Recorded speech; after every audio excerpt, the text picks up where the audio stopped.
আমাদের খগেনদা, ডাকনাম কাজু, উনি যে ক্ষীরা চাষ করেছেন, উনি এরকম 6 বিঘা জমি চাষ করেছেন। আলহামদুলিল্লাহ, শশা, ক্ষীরা, বিভিন্ন সবজি চাষ করেন উনি। তো দাদা এই ওষুধটি আমাদের প্রয়োগ করার সিদ্ধান্ত নিয়েছেন। দাদা দেখান আমাদেরকে ওষুধটা। এই ওষুধটা কি আপনি স্প্রে করার নিয়ত করলেন? হ্যাঁ। আগামীকালকে স্প্রে করবেন? হ্যাঁ, আগামীকাল করবো।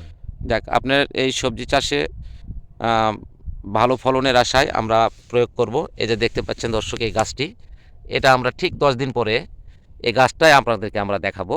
এটা চিহ্ন রেখে দেই একটা এখানে। এই যে দেখেন, এই ঢেলের পাশে আরেকটা বড় ঢেল রাখলাম। ঠিক এই গাছটাই এখানে দাদাকে বসে রাখে, যেন মালিক বাসে রাখলে আমরা আবার ছবিটা তুলব। ধন্যবাদ সবাইকে।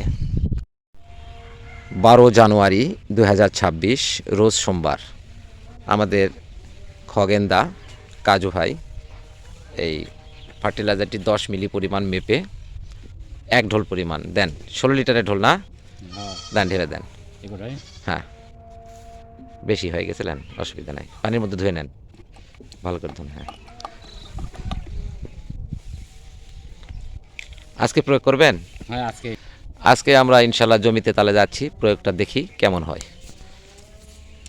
12/1/2026, রোজ সোমবার বৈকালবেলা ঔষধ মিশ্রিত করার পর কাজুদা, খগেনদা স্প্রে কাজ শুরু করেছে।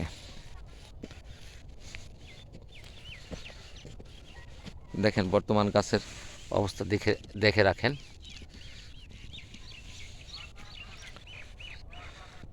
উনি এরকম 6 বিঘা জমি সবজি চাষ করেন, শশা, ক্ষীরা সহ বিভিন্ন রকমের সবজি চাষ করেন উনি।